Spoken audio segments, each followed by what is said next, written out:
এইটা হচ্ছে হালকা পাপড়ির কিন্তু বাসন্তী, হালকা পাপড়ির কিন্তু বাসন্তী। নমস্কার সবাইকে, আজকে বৈশাখ মাসের 31 তারিখ শুক্রবার। তো তোমাদের বলে রাখি, মানে আমরা যেদিন পাশনি দিয়েছিলাম তা সেদিনকে রাত্রিবেলা মূলত প্রচণ্ড পরিমাণে কিন্তু বৃষ্টি হয়েছে, আর সেই জন্য কিন্তু জমির মাটি কিন্তু এখনও কিন্তু নরম আছে। যাই হোক, কালকের দিনটা গেল, আবার আজকে একটু বেশ 8টা বাজে, আর প্রচণ্ড পরিমাণে কিন্তু রোদ্দুর উঠেছে, গা পুড়ে যাচ্ছে এরকম একটা রোদ্দুর।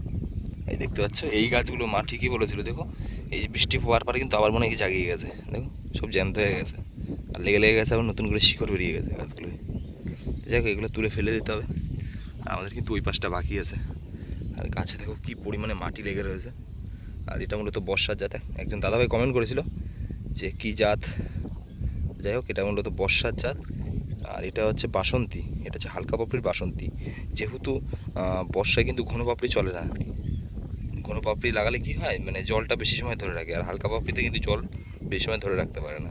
সেই ক্ষেত্রে কিন্তু এটা হালকা পাপড়ির গোলদানার বাসন্তী। তো মূলত আপনাদের দেখাতে আসলাম যে আবার কীরকম কী কন্ডিশন আছে। আর চারা কিন্তু ভালোই কিন্তু মিস আছে, দেখছি দেখতে পাচ্ছি এখানে একটা নেই, এখানে একটা নেই। যাই হোক, যেসব জায়গায় কিন্তু ঘন ঘন চারা আছে সেখান থেকে কিন্তু তুলে তুলে এগুলো কিন্তু আবার খুঁচিয়ে দেবো। তো যাই হোক, এখন ওই মাঠের দিকে যাবো, আর গিয়ে তোমাদের আরও বিস্তারিত দেখাচ্ছি। তো এখন মোটামুটি এই জমিতে চলে আসলাম, আর তোমরা দেখতেই পাচ্ছ আমাদের ফুল গাছটা কীরকম লাগছে।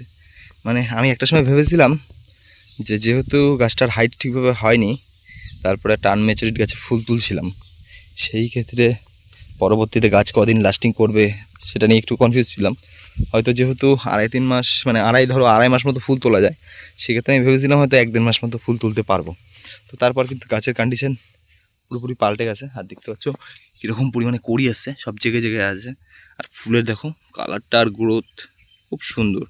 আর ওই যে তোমাদের যে বরুণটা দেখিয়েছিলাম, মূলত সেই বরুণটাই কিন্তু ন্যাচারাল কালারটা ফিরে আসে, আর ফুলের গোট কিন্তু খুব সুন্দর হয়ে যায়। দেখতে পাচ্ছ প্রতিটা যেগুলো ম্যাচুরিট ফুল হয়েছে, প্রতিটা ফুলের গোট কিন্তু খুবই সুন্দর। আর দেখতে পাচ্ছ কালারটা দেখতে পাচ্ছ, আর ফুল দেখো কেরকম পরিমাণে ফুল ধরে আছে, যেহেতু আগের দিন বৃষ্টি হয়েছে।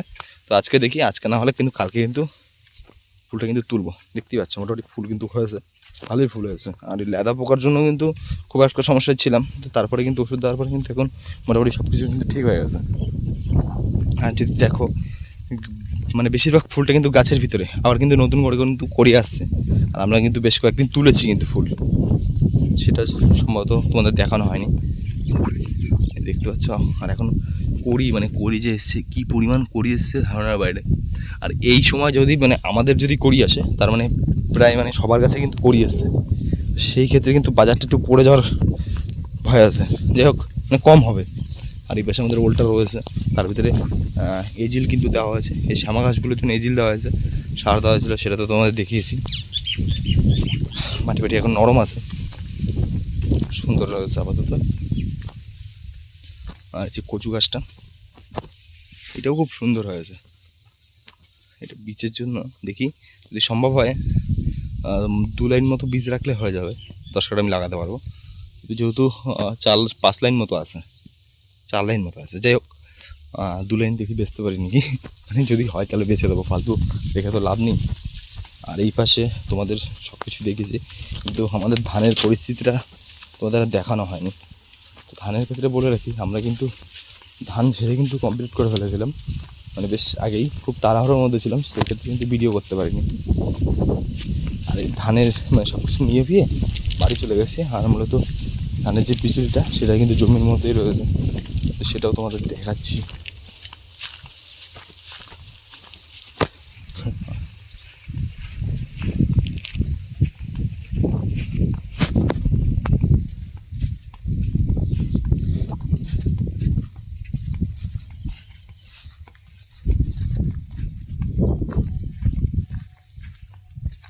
আর এই যে এই জমিতে জল হয়েছে, এখনো সাদা সাদা ভাব রয়েছে, নরম মাটি।